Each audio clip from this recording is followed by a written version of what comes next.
서양이 동양에게 삶을 묻다. 웨인 다이어의 노자일기. 생각을 바꾸라. 삶을 바꾸라. 프롤로그. 변화 없는 진보란 없다. 자신의 마음을 변화시키지 못하는 사람은 그 무엇도 변화시킬 수 없다. 조지 버나드 쇼.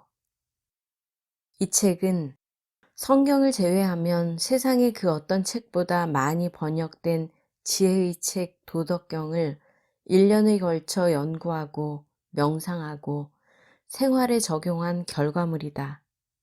많은 학자들은 이 고전을 존재의 본질에 대한 긍극적인 담론으로 생각하기도 한다. 도덕경은 고결하고 행복하고 평화롭고 균형 있게 살아가는 삶의 방식에 대한 지혜를 전하고 있다.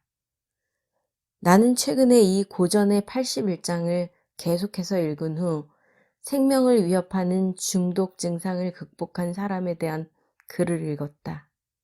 한번 상상해보라. 이 얼마나 놀라운 일인가. 도덕경은 100개도 안 되는 짧은 문단들을 통해서 균형 잡히고 도덕적이며 또한 영적인 삶의 방식을 이야기한다. 그리고 그것은 세상의 모든 삶에 다양하게 적용된다. 전하는 이야기에 따르면 도덕경은 고대 주나라의 수도 낙양에 살면서 왕궁 서구 관리 일을 했던 노자에 의해 쓰여졌다고 한다.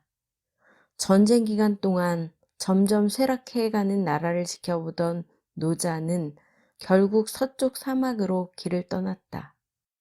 그렇게 떠난 길에서 노자의 명성을 알아본 함곡관의 수문장 윤희가 가르침을 글로 남겨달라고 부탁했고, 그로 인해 5천여자로 이루어진 도덕경이 탄생하게 된 것이다.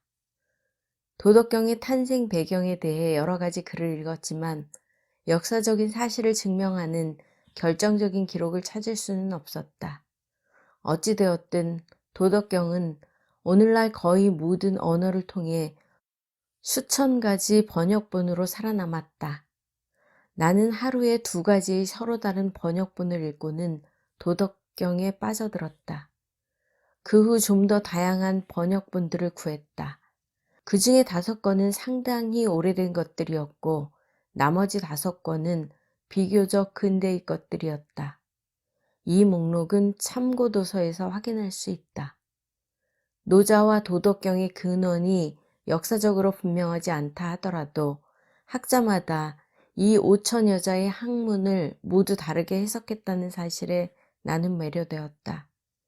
이 고대 학문 중에 일부는 오늘날 더 이상 사용되지 않는데 이는 도덕경이 다양하게 해석되는 원인이기도 하다. 나는 도덕경의 가르침을 21세기식으로 풀어내는 에세이를 쓰기로 결심했다. 10가지 각기 다른 번역본을 읽고 그것들이 내 안에서 공명을 일으킨 방식에 따라 81장을 구성했다. 이 책은 삶과 본질에 대한 통찰을 준 도덕경에 대한 내 개인적인 해석이다. 나는 10가지의 서로 다른 번역본들 중에서 가장 유용하다고 생각되는 부분을 발췌하고 연결해서 이 책을 구성했다. 이 과정에서 원문의 내용 중 일부가 빠지게 된 것에 대해서 죄송스럽게 생각한다. 또한 더해진 부분 중에 일부가 본문과 완벽하게 어울리지 못한다면 그것에 대해서도 사과드린다. 도덕경이 우리에게 주는 여러 선물 중에 하나는 바로 우리의 정신을 확장시켜준다는 점이다. 특히 풍자와 역설을 통해 삶을 바라보게 하는 방식이야말로 도덕경이 우리에게 주는 가장 큰 선물이라고 하겠다. 힘으로 밀어붙이는 것이 옳다고 생각할 때 노자는 겸허함이야말로 진정한 가치라고 말한다. 행함이 필요하다고 느낄 때에 그 행하지 않음을 권한다. 또한 움켜쥐어야만 필요한 것이나 원하는 것을 얻을 수 있다고 생각할 때 그는 놓아주고 인내하라고 이른다. 도대체 도란 무엇인가? 도덕경의 1장에서 말하는 것처럼 이름을 규정하는 것은 그것을 잃어버리는 것이다. 따라서 내가 찾아낸 최선의 답은 이렇다. 도란 궁극의 실제이며 널리 영향을 미치는 모든 것의 근원이다.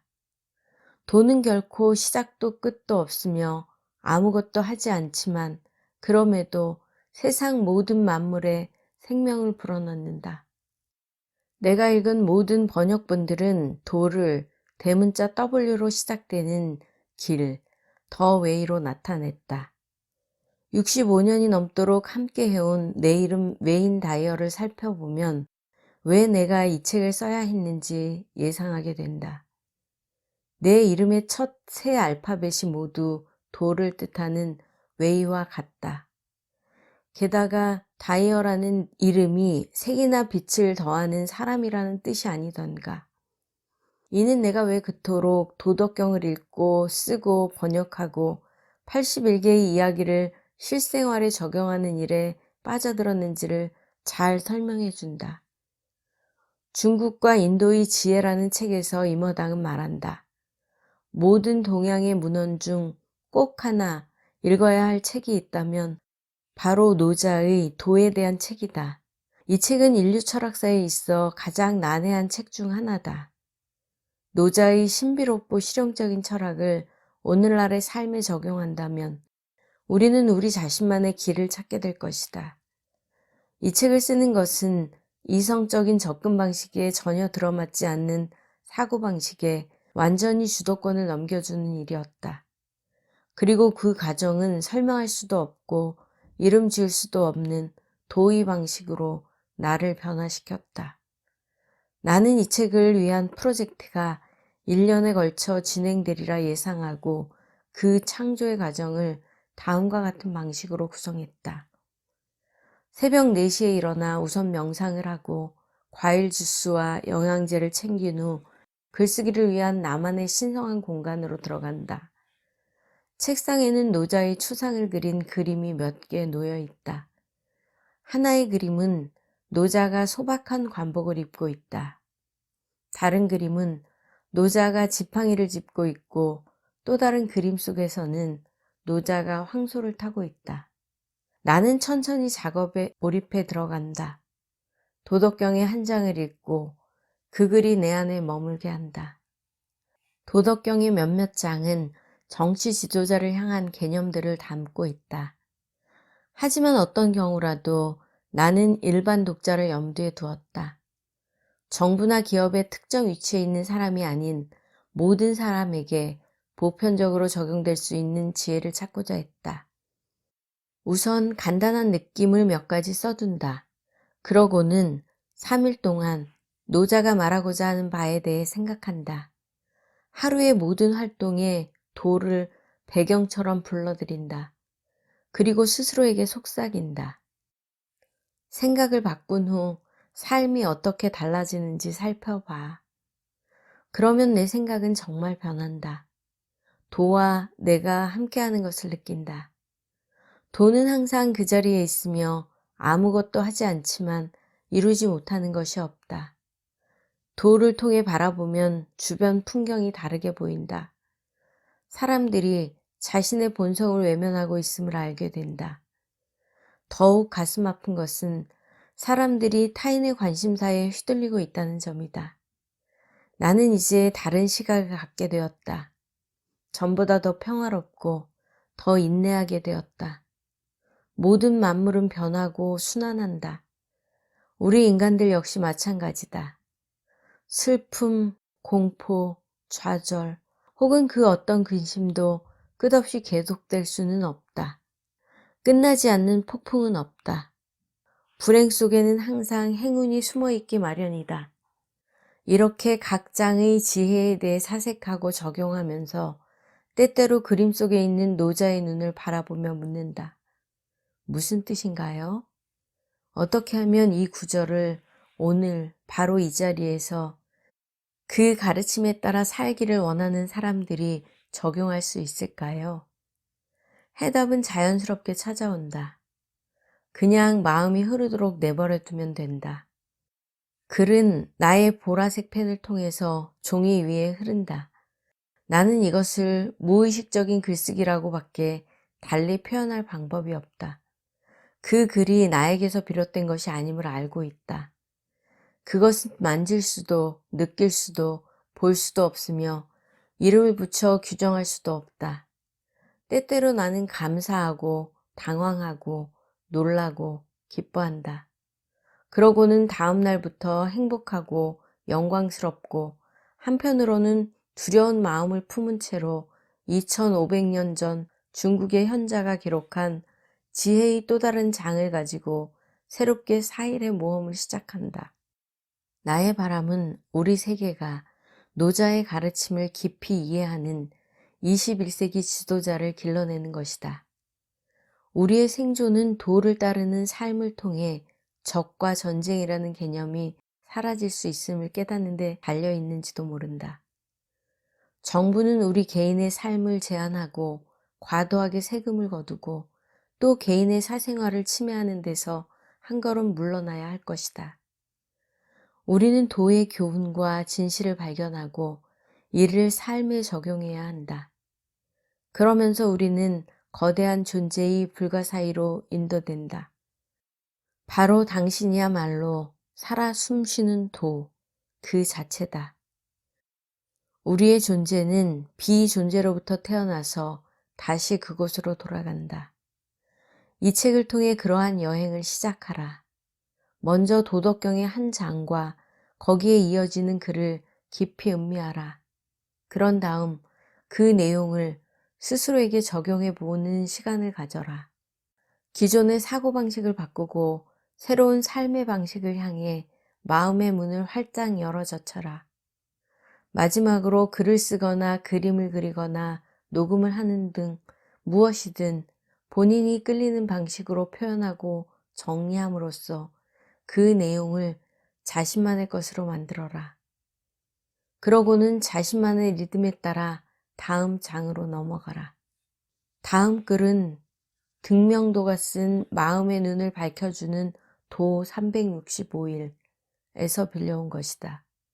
나는 이 글들을 나의 하루하루에 적용하는 것을 즐긴다. 공부하고 수양하는 데 오랜 시간 노력을 기울이면 도의 길에 접어들게 될 것이다. 그렇게 함으로써 또한 비범한 지각의 세계로 들어설 것이다. 상상도 할 수 없는 것들을 경험하고 그 깊은 사상과 가르침을 받아들이고 또한 예지라고 할 수 있는 것들을 느끼게 된다. 경험한 것을 다른 사람들에게 전하려고 해도 아무도 이해하지 못할 것이고 또 믿지도 않을 것이다. 이 길을 걸어갈수록 사회의 보편적인 길에서는 멀어지게 될 것이다. 당신은 진실을 알게 되겠지만 그와 동시에 사람들은 정치인이나 유명인 그리고 돌팔이들을 더 잘 믿는다는 것도 알게 될 것이다. 당신이 도를 추구하는 사람이라고 알려지면 종종 찾아오는 사람들이 생길지도 모른다. 그러나 그런 사람들 중에 진정으로 도를 이해하는 사람은 드물다. 그들은 도를 그저 하나의 도구로 써먹으려는 사람들 뿐이다. 그들에게 당신의 경이로운 경험을 말하는 것은 종종 시간 낭비가 되고 만다. 그래서 아는 사람은 말하지 않는 법이다. 왜 그냥 고요하게 있지 못하는가? 그저 도를 즐겨라. 다른 사람들이 당신을 어리석다고 생각하도록 내버려 두라. 당신은 내면에서 신비로운 도의 즐거움을 알게 될 것이다. 혹은 당신의 경험에서 무언가를 얻고자 하는 사람을 만나거든 반드시 함께하라. 그러나 당신의 경험을 말하는 것이 마치 낯선 군중 속에서 이방인처럼 서 있는 경우라면 오히려 침묵하는 편이 낫다. 이 교훈들을 실생활에 적용해 나가면서 이 모두가 얼마나 심오한 것들인지 알게 될 것이다. 그와 동시에 그 단순함과 자연스러움에 깜짝 놀랄 것이다. 굳이 복잡하게 생각할 필요도 없다. 그저 본능에 따라 적절히 듣고 행동하면서 조화롭게 살도록 자신을 놓아주기만 하면 된다. 노자와 그의 놀라운 책 도덕경의 따뜻한 마음을 통해 당신이 행복하기를 진심으로 바란다. 또한 이 위대한 도에 당신만의 빛과 색을 더하기를 바란다. 도가 중심이 되는 세상이 되게 하기 위한 나의 다짐과 사랑을 당신께 전한다. 나는 당신과 이 지구, 그리고 우리의 우주를 위해 이보다 훌륭한 비전을 떠올릴 수가 없다. 웨인 다이어, 하와이 마우이에서